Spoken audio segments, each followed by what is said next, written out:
बिस्मिल्लाहिर्रहमानिर्रहीम। मैं आज आपको इस वीडियो में ये बताऊंगा कि जो एमडी कैट 26 अक्टूबर 2025 को हुआ था उसका रिज़ल्ट यूएचएस ने रात गए अनाउंस कर दिया है। उस रिज़ल्ट की बुनियाद के ऊपर इस दफ़ा जो मुतवक्के मेरिट है वो ऊपर जाएगा या नीचे जाएगा, इस वीडियो के अंदर मैं आपको बताऊँगा। पहले तो मैं आपको ये बता दूँ कि ये टोटल 180 मार्क्स थे। तो गैर मुसद्दक़ा जो इतलात है, अभी ऑफिशियल अनाउंस नहीं हुआ, वो सुनने में यही आया है कि जो इस का टॉपर थे उन्होंने 177 लिए हैं आउट ऑफ 180। अच्छा, आपने अगर इस रिज़ल्ट को देखना है तो आप यूएचएस की वेबसाइट पे जा सकते हैं। रिज़ल्ट पोर्टल के अंदर जब आप जाएंगे तो सेकंड लास्ट जो है ना एंट्री टेस्ट का रिज़ल्ट होगा, वहाँ से आप अपना एंट्री टेस्ट का जो है ना वो रिज़ल्ट देख सकते हैं। अगर मैं बात करूं कि यूएचएस के रिज़ल्ट की, तो इस दफ़ा जो एक्सपेक्ट यही किया जा रहा था कि शायद संडे के करीब आपके रिज़ल्ट अनाउंस होगा, लेकिन ये रिज़ल्ट रात गए अनाउंस कर दिया गया।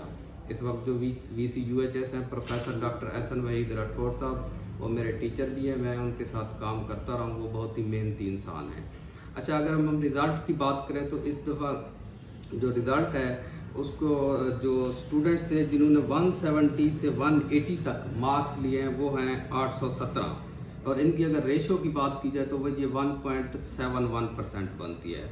160 से लेके 169 तक जिन स्टूडेंट्स ने रिज़ल्ट सिक्योर किया है वो है 5955, ये 12.4% बनते हैं।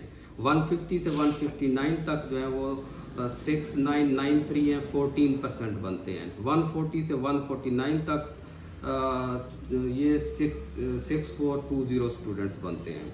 अगर 130 से 139 की बात की जाए तो ये 5729 स्टूडेंट्स हैं। 120 से 129 तक 5212, और 110 to 119 4438 एंड सो ऑन।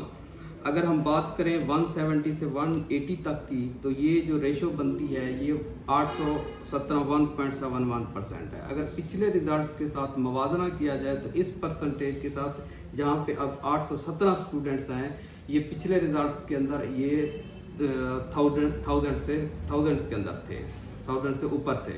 तो इस रिजल्ट को देख के मैं ये कह सकता हूँ कि इस वक्त मेरिट जो है ना वो ड्रॉप होने के चांसेस बहुत ज़्यादा हैं।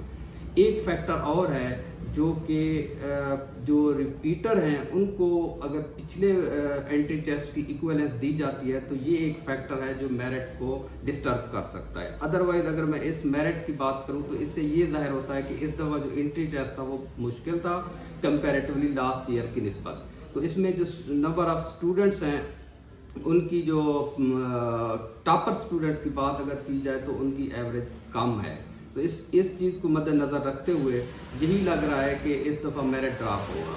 अगर मैं एक रफली अंदाज़ा लगाऊं तो इस लिस्ट को देखते हुए 817 स्टूडेंट्स वो हो गए जो 160 से 170 से 180 के दरमियान हैं। जो दूसरे स्टूडेंट्स हैं जो 160 से 169 तक हैं तो वो 5955 हैं। तो अगर इन दो लाइंस को मिलाया जाए तो मेरिट इसी के अंदर फॉल करेगा। रफली मैं यही बताऊं कि 160 से 169 के दरमियान है जो ये 5955 स्टूडेंट्स हैं। अगर इन दोनों को मिलाया जाए तो ये स्टूडेंट्स जो है ना रफली जो है ना 165 से अबव जो स्टूडेंट्स हैं वो सिक्योर कर सके, रिगार्डलेस के उनके एफएससी के मार्क्स जो है ना वो किस तरह के एफएससी और मैट्रिक के जो मार्क्स हैं।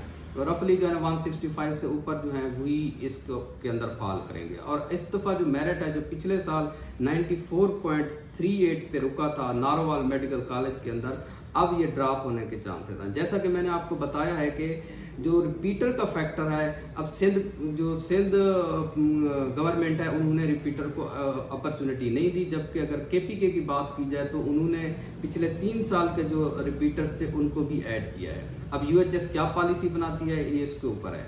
अगर मैं अपना एक इंफॉर्मेशन बताऊं तो मुझे यही लग रहा है कि शायद पिछले साल के जो रिपीटर हैं इसके अंदर काउंट होंगे। अगर वो काउंट हुए तो वो तकरीबन इस कैटेगरी के अंदर फॉल होने वाले तकरीबन 2500 स्टूडेंट्स हैं जो इस 94 से ऊपर जो इस वेटिंग के अंदर हैं।